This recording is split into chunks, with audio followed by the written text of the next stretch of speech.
Asia महादेशर हंग एवं Singapore corona पुणी थे व्यापा लगी। ए दुई स्थान में नूतन करोना रोगी चिन्हट होता बेले रोगी संख्या हठात वृद्धि पाउछि। एही परिप्रेक्षी एने मत रखिछन्ति राज्य जनस्वास्थ्य निर्देशक नीलकंठ मिश्र। राज्य जनस्वास्थ्य निर्देशक नीलकंठ मिश्र एही नुआ भाइरस नुहे बोली रोग प्रतिरोधक क्षमता कमिबा द्वारा करोना संक्रमित होउछन्ति बोली सूचना दैछन्ति। एथिलागि सबु जिल्लार मुख्य चिकित्सालय टेस्टिंग चलिथिबा बेले भयभीत हेबाकु कोनोसी कारण नाही। विश्व स्वास्थ्य संगठन सह राज्य सरकार जोगाजोग रे अछन्ति। केंद्र सरकार मध्य समस्त कोविड नहीं राज्य सरकार को जोगाजोग करथुवा बेले कोनोसी गाइडलाइन आसिले ताकु कार्यकारी करा जिवो बोली से कहिसेंति। चलंतु नजर पकाया परवर्ती खबर उपरे। बेंगालुरु रो एच चिन्नास्वामी स्टेडियम ठारे गतकाली खेलिबाकु थिबा आईपीएल 2025 रो 58 मैच वर्षा कारण रद्द करा दैछि। प्रबल वर्षा कारण टॉस मध्य पड़ी नथिला। एहा द्वारा फल रे रॉयल चैलेंजर बेंगालुरु आरसीबी और Kolkata night Riders KKR point भाग करछन्ति। गोटे पॉइंट पाइबा परे मोट 77 पॉइंट सह पॉइंट टेबल शीर्ष निज स्थान सुदृढ़ कर आरसीबी। अन्य पक्षरे केकेआर 12 पॉइंट सह पॉइंट टेबल षष्ठ स्थान रही। यह सहित केकेआर प्ले ऑफ खेलिबा आशा शेष हो जाइथिबा बेले सूचना योग्य जे पाकिस्तान पर भारत ऑपरेशन सिंधु जोगु आईपीएल टूर्नामेंट प्राय 10 दिन जाए स्थगित रखा जायतिला। या पर बीसीसीआई पक्षरु आईपीएल को अवशिष्ट मैच पय नुआ तारीख घोषणा कर जायतिला। चलंतु नजर पकाया परवर्ती खबर पर। आसंता 7 रु 9 तारीख दिन पर्यंत राज्यर सर्वोच्च तापमात्रा रे कोनोसी परिवर्तन हबो नै बोली पूर्वानुमान करछि पाणीपाग विभाग।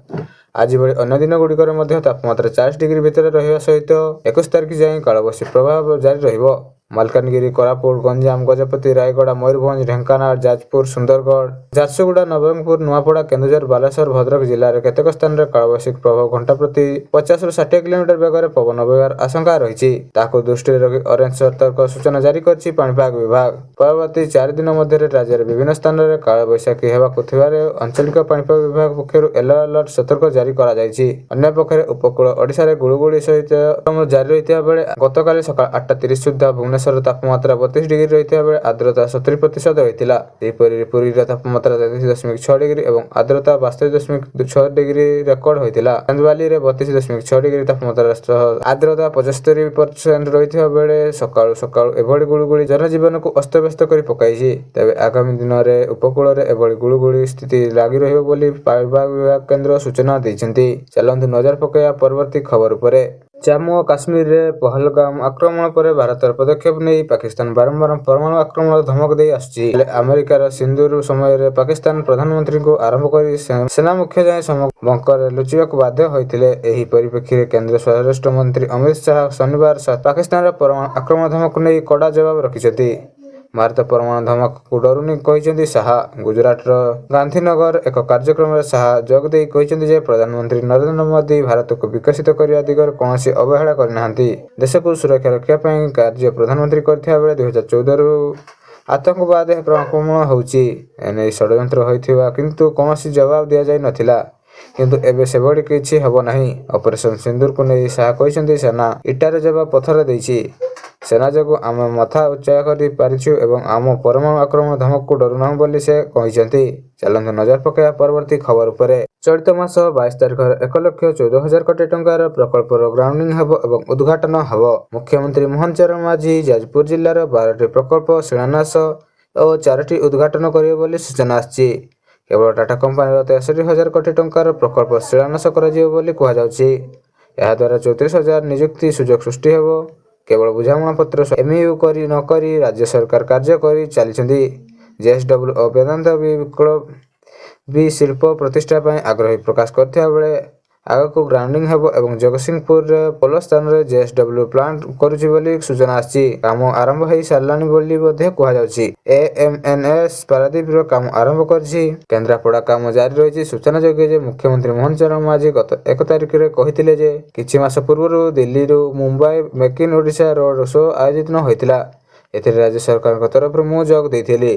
सेही समय उभय जेएसडब्ल्यू और पोस्को सहित आलोचना करथिले। एबे भी दुई कंपनी बुझामणा पत्र स्वाक्षर करछन। सेमाने केन्दुझर स्टील कारखाना करियाकु आग्रह प्रकाश करथिया बेले जेएसडब्ल्यू सह पोस्को एमओयू करिया परे राज्यर स्टील कारखाना नै चर्चा जोर धरछि। स्टील प्लांट हेबा द्वारा स्थानीय लोकंक समेत राज्यर युवा वर्ग को नियुक्ति मिलबार आशा देखा जायछि। एही कारखाना गढिबा द्वारा प्रत्यक्ष और परोक्ष भाव हजार हजार लोक रोजगार रे पाट फिटिबो बोली आशंका मध्ये करा जायछि। चलंतु नजर पकाया परवर्ती खबर उपरे। विवाद बहुचर्चित यूट्यूबर लव हांसदा ଜଣେ ଲୋକପ୍ରିୟ ଓଡ଼ିଆ ୟୁଟ୍ୟୁବର ଲବ ହାସ୍ତା ବର୍ତ୍ତମାନ ଏକ ଗୁରୁତ୍ୱପୂର୍ଣ୍ଣ ବିବାଦରେ ଫସିଛନ୍ତି। ବେଙ୍ଗାଲୁରୁରେ ତାଙ୍କ ବିରୋଧରେ ଏଫଆଇଆର ରୁଜୁ ହୋଇଛି ଏବଂ ଏଥିରେ ତାଙ୍କ ପ୍ରେମିକା ସଲମୀ ମୁର୍ମୁଙ୍କୁ ଆତ୍ମହତ୍ୟା ପ୍ରେରଣା ଦେଇଥିବା ଅଭିଯୋଗ ଅଛି। ସଲମିଆଙ୍କ ଭାଇଙ୍କ ଅଭିଯୋଗ ଅନୁଯାୟୀ ଲବଙ୍କ ଅନେକ ଝିଅଙ୍କ ସହିତ ସମ୍ପର୍କ ଥିଲା ଏବଂ ସଲମୀଙ୍କୁ ମାନସିକ ଓ ଶାରୀରିକ ନିର୍ଯାତନା ଦିଆଯାଉଥିଲା ବୋଲି ଏହି ଏଫଆଇଆରରେ ଉଲ୍ଲେଖ ହୋଇଛି। ଲବଙ୍କ ପରିବାର ପକ୍ଷରୁ ଏନେଇ ଅଭିଯୋଗ ଖଣ୍ଡନ କରାଯାଇଛି ଏବଂ ତାଙ୍କ ଭାଇ କହିଛନ୍ତି ଯେ ଲବ ପୂର୍ବରୁ ବିବାହିତ ଏବଂ ଏକ ଝିଅ ଅଛି। ଘଟଣା ପରେ ଲବ ଗୋପନୀୟ ରହିଥିବା ବେଳେ ଯାହା ତାଙ୍କ ଉପରେ ସନ୍ଦେହ ବଢ଼ାଇଛି। ପୋଲିସ ତଦନ୍ତ ଜାରି ରଖିଛି ଓ ଲବଙ୍କୁ ପଚରାଉଚରା କରାଉଛି। ଚାଲନ୍ତୁ ନଜର ପକାଇବା ପରବର୍ତ୍ତୀ ଖବର ଉପରେ। ପୁରୀରେ ଶ୍ରୀଜଗନ୍ନାଥ ମନ୍ଦିର ପ୍ରଶାସନ ଶନିବାର ସମସ୍ତ ଭକ୍ତଙ୍କୁ ପାରମ୍ପରିକ ବିଚ୍ୟୁକ୍ତି ହୋଇ ମହାପ୍ରସାଦ ସେବନ କରିବାକୁ ନିବୃତ୍ତ ରହିବାକୁ ଅନୁରୋଧ କରିଛନ୍ତି। ହୋଟେଲ ଡାଇନିଂ ଟେବୁଲରେ ବସି ଲୋକମାନେ ମହାପ୍ରସାଦ ସେବନ କରୁଥିବା ଜନିତ ଏକ ଭିଡିଓ ଭାଇରାଲ ହେବା ପରେ ଶ୍ରୀମନ୍ଦିର ପ୍ରଶାସନ ଏହି ଆବେଦନ କରିଛନ୍ତି ଏବଂ ଜୋତା ଓ ଚପଲ ପିନ୍ଧି ଲୋକମାନେ ଡାଇନିଂ ଟେବୁଲରେ ମହାପ୍ରସାଦ ସେବନ କରୁଥିବା ଭିଡିଓ ମନ୍ଦିର ସେବାୟତ ଏବଂ ଅଧିକାରୀଙ୍କ ମଧ୍ୟରେ ଅସନ୍ତୋଷ ସୃଷ୍ଟି କରିଛି। ଏକ ସରକାରୀ ବିବୃତ୍ତିରେ ମନ୍ଦିର ପ୍ରଶାସନ ଉଲ୍ଲେଖ କରିଛନ୍ତି ଯେ ପୁରୀରେ ଏକ ହୋଟେଲରେ ଲୋକମାନେ ମହାପ୍ରସାଦ ସେବନ କରୁଥିଲେ ଓ ଏହି ଭିଡିଓରେ ସୋସିଆଲ ମିଡିଆରେ ଏବେ ଭାଇରାଲ ହେବାକୁ ଲାଗିଛି। ଯାହାପରେ ମନ୍ଦିର ପ୍ରଶାସନ କହିଛି ଯେ ମହାପ୍ରସାଦ ଡାଇନିଂ ଟେବୁଲରେ ନୁହେଁ ବରଂ ପାରମ୍ପରିକ ଭାବରେ ଭୂମିରେ ବସି ସେବନ କରାଯାଏ।